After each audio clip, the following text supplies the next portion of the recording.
ಖಂಡಿತವಾಗ್ಲೂ ನಾನು ಕಳೆದ ಬಾರಿನೂ ಕೂಡ ಹೇಳಿದ್ದೆ, 40ರಿಂದ 50 ವರ್ಷದವರೆಗೂ ನಮ್ಮ ಕುಟುಂಬ ಇವತ್ತು ಕಾಂಗ್ರೆಸ್ ಪಕ್ಷಕ್ಕೋಸ್ಕರ ಸಾಕಷ್ಟು ಒಂದು ಕೆಲಸ ಮಾಡಿರೋದ್ರಿಂದ ನಾವು ಮಾಡಿದಂತ ದುಡಿಮೆಗೆ ಕೂಲಿ ಕೊಡಿ ಅಂತ ಕೇಳ್ತಾ ಇದೀವಿ. ಇವತ್ತು ಆ ಕೆಲಸಕ್ಕೆ ನಮ್ಗೆ ಕೂಲಿಯನ್ನ ಕೊಡಿ ಅಂತ ಕೇಳ್ತಾ ಇದೀವಿ. ನಮ್ಮ ಮಾವನವರೇ ಕೊನೆಯದಾಗಿ ಈಗೇನು 24 ವರ್ಷದಿಂದ ಅವರು ಸಚಿವರಾಗಿದ್ರು, ಅದಾದ ನಂತರ ನಮ್ಮ ಹುಣಗುನ್ ಮತಕ್ಷೇತ್ರಕ್ಕೆ ಸಚಿವ ಸ್ಥಾನ ಸಿಕ್ಕಿಲ್ಲ. ಆ ನಿಟ್ಟಿನಲ್ಲಿ ನಮಗೆ ಈ ಬಾರಿ ಆದ್ರೂ ಅವಕಾಶ ಮಾಡಿಕೊಡಿ. 4 ಬಾರಿ ನನ್ನ ಪತಿಯವರು ಎಲೆಕ್ಷನ್ ಅನ್ನ ಫೇಸ್ ಮಾಡಿದ್ದಾರೆ. ಅದ್ರಲ್ಲಿ 2 ಬಾರಿ ಗೆದ್ದಿದ್ದಾರೆ, 2 ಬಾರಿ ಸೋತಿದ್ದಾರೆ. ಅತ್ತೆಯವರು ಕೂಡ ಶಾಸಕಿಯಾಗಿ ಕೆಲಸ ಮಾಡಿದ್ದಾರೆ. ನಾನು ಕೂಡ ಜಿಲ್ಲಾ ಪಂಚಾಯತಿ ಅಧ್ಯಕ್ಷರಾಗಿ ಕೆಲಸ ಮಾಡಿದ್ದೀನಿ. ಜೊತೆಗೆ 1 ಬಾರಿ ಲೋಕಸಭಾ ಅಭ್ಯರ್ಥಿಯಾಗಿ ಕೂಡ ಕಾಂಗ್ರೆಸ್ ಪಕ್ಷಕ್ಕೆ ನಿಂತಿದ್ದೆ. ಈ ಒಂದು ನಿಟ್ಟಿನಲ್ಲಿ ಸಾಕಷ್ಟು ನಮ್ಮ ಕುಟುಂಬ ಇವತ್ತು ಕಾಂಗ್ರೆಸ್ ಪಕ್ಷದಲ್ಲಿ ಅದ್ರ ಸೇವೆಯಲ್ಲಿ ಇರೋದ್ರಿಂದ ಈ ಬಾರಿ ನಮ್ಗೆ ಅವಕಾಶ ಮಾಡಿಕೊಡಿ ಅಂತೇಳಿ ನಾವು ಒತ್ತಾಯ ಮಾಡ್ತಾ ಇದ್ದೀವಿ. ಸಾಕಷ್ಟು ಇವತ್ತು ಸಂಖ್ಯೆಯಲ್ಲಿ ಪಂಚಮಸಾಲಿಗಳು ಇರೋದ್ರಿಂದ ಇವತ್ತು ವಿಶೇಷವಾಗಿ ಮೀಸಲಾತಿ ಬೇಕು ಅಂತ ಕೇಳ್ತಾ ಇರೋದು ಕೂಡ ನ್ಯಾಯಯುತವಾಗಿದೆ.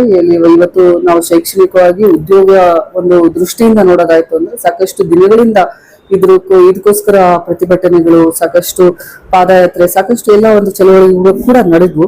ಈ ಒಂದು ಉದ್ದೇಶದಿಂದ ಮಂತ್ರಿ ಮಂಡಲದಲ್ಲಿ ಇದನ್ನ ತಳ್ಕಾಕೋದು ಇದು ವಿಭಿನ್ನವಾಗಿದೆ. ಯಾಕಂತಂದ್ರೆ ಮೀಸಲಾತಿ ಬೇಕು, ಹೌದು. ಅದ್ರ ಜೊತೆಗೆ ಇವತ್ತು ನಾವು ಸಾಕಷ್ಟು ಸಂಖ್ಯೆಯಲ್ಲಿ ನಾವೆಲ್ಲ ಪಂಚಮಸಾಲಿಗಳು ಇರೋದ್ರಿಂದ ಪಂಚಮಸಾಲಿ ಒಂದು ಸಮುದಾಯಕ್ಕೆ ಹೆಚ್ಚು ಅವಕಾಶವನ್ನ ನೀಡಿ ಅಂತೇಳಿ ನಾವು ಕೇಳ್ತಾ ಇರುವಂತದ್ದು.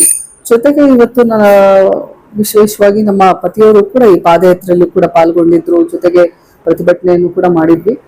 ಒಂದು ಇನ್ನು ಕೋರ್ಟ್ ಅಲ್ಲಿ ಇದು ಒಂದು ತೀರ್ಪು ಕಾಯ್ದಿರಿಸಿರೋದ್ರಿಂದ, ಆ ಕೋರ್ಟ್ ಅಲ್ಲಿ ನಡೀತಾ ಇರೋದ್ರಿಂದ ನಾವು ಇದ್ರ ಬಗ್ಗೆ ಹೆಚ್ಚು ಚರ್ಚೆ ಮಾಡೋದಕ್ಕೆ ಆಗ್ತಾ ಇಲ್ಲ.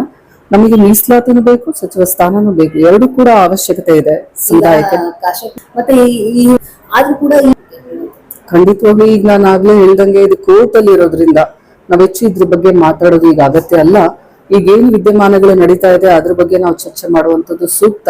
ಯಾಕಂತಂದ್ರೆ ಇವತ್ತು ಕ್ಯಾಬಿನೆಟ್ ರೀಶಫಲ್ ಆಗ್ತಾ ಇದೆ. ನಮ್ಮ ಸಮುದಾಯಕ್ಕೆ ಒಂದು ಅವಕಾಶ ಕೊಡಿ ಅಂತೇಳಿ ನಾವು ಕೇಳ್ತಾ ಇದೀವಿ. ಖಂಡಿತವಾಗ್ಲೂ ಮೀಸಲಾತಿ ಪರವಾಗಿ ನಾನಾಗಿರ್ಬೋದು, ನನ್ನ ಪತಿಯವರಾಗಿರ್ಬೋದು ಆ ಧ್ವನಿ ಇದ್ದೇ ಇರುತ್ತೆ.